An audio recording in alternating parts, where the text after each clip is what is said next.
नमस्कार दोस्तों, स्वागत है आपका हमारे यूट्यूब चैनल पर। तो गाइस, अभी तक आरआरबी एएलपी का जितने भी शिफ्टों का एग्ज़ाम हुआ, उन्हीं शिफ्टों के आधार पर हम लोग एक्सपेक्टेड क्वेश्चन देखेंगे जो कि आपके आने वाले शिफ्टों के एग्ज़ाम के लिए इम्पोर्टेंट है। तो चलिए शुरू करते हैं। तो देखिए, पहला क्वेश्चन है CuO copper oxide plus H2 is equal to Cu plus H2O। यह समीकरण निम्न में से किसका एक उदाहरण है? तो इसका देखिए आंसर क्या बनेगा। Option 3 redox. अगला है वैज्ञानिक वर्गीकरण। टैक्सोनॉमी में वर्गीकरण की जो मूल इकाई है वो क्या है? ऑप्शन 4 नस्ल। नस्ल हो जाएगा आपका राइट आंसर। अगला, उस विटामिन का नाम बताएं जिसकी कमी के कारण अत्यधिक खून बहने लगता है। ऑप्शन 4 विटामिन के। नेक्स्ट है, चूने के पानी में कार्बन डाइऑक्साइड गैस प्रवाहित करने पर यह दूधिया हो जाता है। ऐसा किसके निर्माण के कारण होता है? तो ऑप्शन 3 कैल्शियम कार्बोनेट। अगला है आपका क्वेश्चन, देख लेते हैं। अगला है, दिए गए वक्तव्यों को सच मानकर चलें और यह तय करें कि कौन सा निष्कर्ष वक्तव्यों का तर्क रूप से अनुसरण करते हैं। तो पहला आपका वक्तव्य है, कुछ कीड़े क्या हैं? पक्षी हैं। तो कीड़े का कुछ हिस्सा आपका किस में चला जाएगा?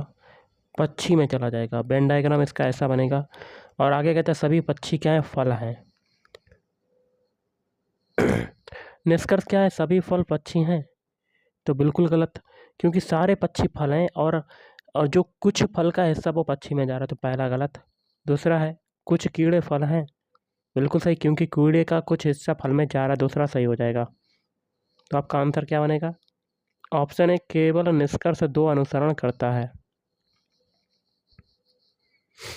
अगला है, लोहा जो कि गुणों में कोबाल्ट और निकल जैसा होता है को इन तत्वों से बहुत दूर रखा गया है। यह किसकी कमियों में से एक था? तो न्यूलैंड्स का ऑक्टेप्स नियम। अगला है, चंपारण सत्याग्रह से पहले चंपारण के किसान पंचकठिया प्रणाली को अपनाते थे, जिसमें 1 बीघा भूमि के 5 कट्ठों में यहाँ क्या भरेंगे? बोया जाता था। क्या बोया जाता था? नील, इंडिगो। अगला है, मान लें कि एक काल्पनिक ग्रह जिसका द्रव्यमान पृथ्वी के आधे के बराबर और त्रिज्या 1/3 के बराबर है। यदि पृथ्वी की सतह पर गुरुत्वाकर्षण के कारण त्वरण जो है स्मॉल जी यहाँ पर है, तो उस ग्रह पर गुरुत्वाकर्षण के कारण त्वरण कितना होगा? तो 9/2 जी। अगला, निम्न में से कौन सा बेनारेख निम्नलिखित वर्गों का सही ढंग से प्रतिनिधित्व करता है? शेर, बाघ और पशु। सबसे पहले बाघ पशु हो जाएगा, और शेर और बाघ आपकी अलग अलग चीज़ें हैं गाइस। ओके, तो ऐसा आपका वेन डायग्राम बनेगा। तो ऑप्शन 4 इज राइट आंसर। अगला, निम्नलिखित श्रृंखला में प्रश्न चिन्ह के द्वारा दिखाया गया अक्षर अनुपस्थित है। दिए गए विकल्पों में से अनुपस्थित अक्षर का चयन करना है। तो कर लेते हैं। देखिए, इनके अल्फ़ाबेट कोड लिखते हैं। क्यू का कोड होता है 17, एन का कोड होता है 14, के का होता है 11 और एच का होता है 8। देखिए, 17 से 14 बना, क्या हुआ? 3 घट रहा है। 14 से 11 बन रहा है, 3 घट रहा है। और 11 से 8 बन रहा है, 3 घट रहा है। तो आगे भी 3 घटाएंगे। 8 में से 3 घटाया 5, 5 किसका होता है? ई का होता है। तो ऑप्शन 2 इज राइट आंसर। अगला, नाइट्रोजन का परमाणविक द्रव्यमान 14 है, हाइड्रोजन का 1 है, तो अमोनिया का आणविक द्रव्यमान कितना होगा? तो ऑप्शन 1 17। निम्न हल करें। आपका बोर्ड मास का क्वेश्चन है। तो सबसे पहले छोटे कोष्टक में भाग वाला सॉल्व करेंगे। बाकी की संख्याएं लिख लेते हैं। 24 भाग छोटा कोष्टक 19 माइनस, देखिए 9 में 3 का डिवाइड करेंगे तो आपका 3 आ जाएगा, और इंटू 9। अब देखिए, ये 24 भाग 19 माइनस 3 27। ओके, ये हो जाएगा 24 बट्टे माइनस के 27 में से 19 जाएगा तो माइनस का 8 आ जाएगा, और 8 से ये काटेंगे, 8 3 24, तो माइनस का 3। Option 4 is right answer. Next है, निम्न हल करें। कैसे सॉल्व करेंगे? सभी को जोड़ना है। सबसे पहले 123 लिख लेते हैं, और पॉइंट लगा के जितने भी जीरो बढ़ाना चाहें आप बढ़ा सकते हैं, कोई फ़र्क नहीं पड़ता। अगला है 12.3, तो 12.3 लिख दिया। फिर है 1.23, तो 1.23 लिख दिया। फिर है 0.123, तो 0.123। फिर है 0.0123, तो यहाँ एक जीरो और बढ़ा देते हैं, यहाँ बढ़ा देते हैं, यहाँ बढ़ा दिया, यहाँ बढ़ा दें, यहाँ पर, फिर यहाँ पर, सभी को जोड़ देते हैं। तो देखिए यहाँ पर ये 3 आ जाएगा, 3 2 5, 3 2 5 1 6, 3 2 5 1 6, फिर पॉइंट लगाया, 3 2 5 1 6, तो 6 ये हो गया, 3 1 2, 3 1 3, सॉरी 2 1 3 हो जाएगा, और 136.6653, तो ऑप्शन 4 इज राइट आंसर। अगला, यदि L माने प्लस, L का मतलब क्या है? L का मतलब है प्लस, M माने माइनस, M का मतलब है माइनस, N माने मल्टीप्लाई, और P माने भाग, P का मतलब क्या है? भाग। इक्वेशन दिया गया है, इसको सॉल्व करते हैं। तो 8N 9L 60P 3M 13, चिन्हों को अप्लाई कर देते हैं। 8N, N का मतलब क्या है आपका? N का मतलब क्या है? यहाँ देखिए N का मतलब है मल्टीप्लाई, मैंने X लिख दिया, यहाँ पर N लिख दीजिएगा। N का मतलब है मल्टीप्लाई, तो मल्टीप्लाई। 9L, L का मतलब क्या है? प्लस। फिर से 60P, P का मतलब क्या है? भाग, तो भाग लगा दिया। फिर 3M, M का मतलब है माइनस। बॉडमास रूल के अकॉर्डिंग सबसे पहले डिवाइड वाला सॉल्व करेंगे, तो ये हो जाएगा 8 गुणा 9, 60 में 3 का डिवाइड करेंगे तो 3 दूनी 6 और 0, फिर माइनस 13, 8 ने 72 प्लस 20 माइनस 13, ये हो गया 82, 92 माइनस 13, 92 में से 13 जाएगा तो आपका कितना आ जाएगा? 79। Option 1 is right answer. अगला, जिस प्रकार एकाकी रंगहीन से संबंधित है, उसी प्रकार मात्रा किससे संबंधित होगा? परिमाण से। Option 4 is right answer.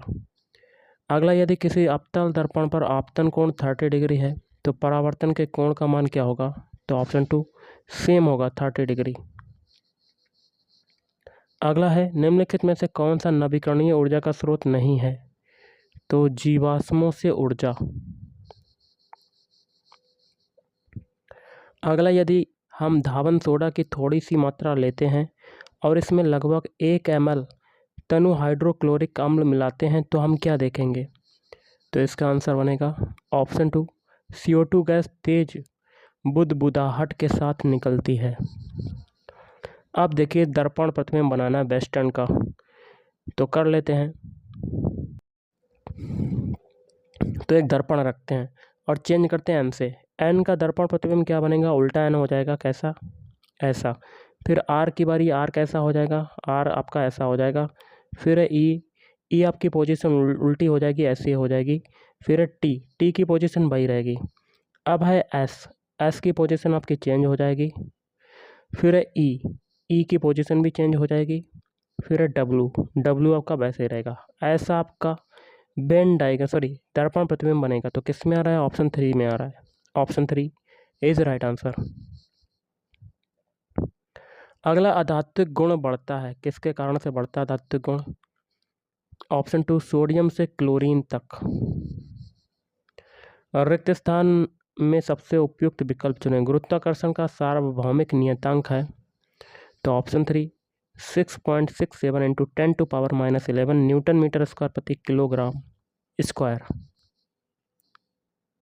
अगला है प्रश्न छवि। नीचे दी गई 4 छवियों में से किसी एक में सन्निहित है, निम्न छवि में निहित सही छवि चुनें। तो देखिए, आपका प्रॉब्लम फिगर है आपका, ऊपर से ट्रायंगल और नीचे एक छोटा सा डंडा। तो ये किस में आ रहा है? तो देखिए डी में आ रहा है, ट्रायंगल तो आ रहा है, साथ में नीचे आपका जुड़ा हुआ पोर्शन नहीं, तो डी तो होगा नहीं। सी में देखिए, सी में आपका ट्रायंगल भी मिल गया, साथ में एक नीचे जुड़ा हुआ पॉइंट मिल गया, तो सी में आपका आ रहा है, तो ऑप्शन 1 आपका राइट आंसर हो जाएगा। अगला है आपका, देख लेते हैं, निम्न में से कौन सा ये दोनों रूपों में उत्पन्न होता है? तो ऑप्शन 3 हाइड्रा। अगला एसआई इकाई का भार क्या होता है? तो ऑप्शन 3 न्यूटन होता है। अगला कार्बन का एक अपर रूप नहीं है, तो कार्बन डाइऑक्साइड। ग्रेफाइट, डायमंड ये कार्बन के अपर रूप होते हैं।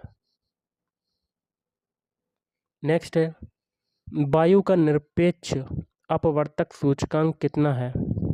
तो 1.0003।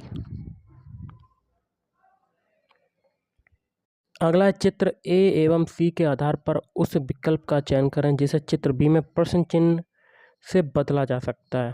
तो एक एक फिगर को सॉल्व करेंगे हम लोग। तो पहला फिगर है, अंदर लाना है 19। देखिए 5 में 3 का मल्टीप्लाई करेंगे 15, 15 में 4 को जोड़ देंगे तो 19। यही तरीका दूसरे फिगर में लगाएंगे, 7 पना 35, 35 में 6 को जोड़ेंगे 41। तो ऑप्शन 2 इज राइट आंसर। अगला है, गतिज ऊर्जा किसके बराबर है? तो ऑप्शन 2 हाफ mv²। नेक्स्ट है, उपन्यास स्वातंत्र्य ओटा के लिए कौन से कन्नड़ लेखक को साहित्य अकादमी पुरस्कार मिला था? तो बोलबार मोहम्मद कुन्ही। अगला, रिक्त स्थान में से उपयुक्त विकल्प चुनें।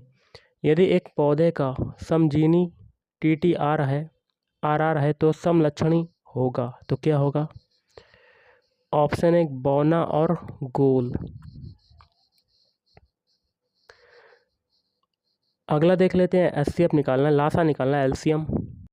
नेक्स्ट है 56, 84, 112 का लासा कितना है? तो संख्याएं लिख लेते हैं, 56, 84, 112। इनका LCM हमें निकालना है, कर लेते हैं। सबसे पहले 2 से काटते हैं, 2 दूनी 4, 2 अट्ठे 16। फिर 2 से काटते हैं 84 को, 2 चाकू 8, 2 दूनी 4। फिर 2 पंजे 10, 2 छंग 12, 56 दूनी 112 होता है। फिर 2 से काटते हैं, 2 एकम 2, 2 चाकू 8। फिर 2 से ही से काटते हैं, 2 दूनी 4, 2 एकम 2 21 आ जाएगा। और 2 दूनी 4, 2 अट्ठे 16, 28 दूनी 56। फिर 2 से काटते हैं, 7 आ जाएगा ये, और 21 ये कितना आ जाएगा 21, ये आ जाएगा 14। फिर 2 से काटते हैं, 7, 21 और 7। फिर इसको काटते हैं 3 से, तो 7, 7, फिर 7 से काटते हैं, 1, 1, 1। देखिए 2 दूनी 4, 4 दूनी 8, 8 दूनी 16, 16 सत्ते 112, 112 में 3 का मल्टीप्लाई करेंगे तो 336। तो 336 आपका LCM हो जाएगा। और आज का लास्ट क्वेश्चन है, निम्नलिखित पर्वत श्रृंखलाओं में से किसके सबसे ऊंचे पर्वत को गुरु शिखर के नाम से जाना जाता है? तो अरावली पर्वत श्रृंखला। तो गाइस आज के इस वीडियो में इतना ही। थैंक यू, धन्यवाद।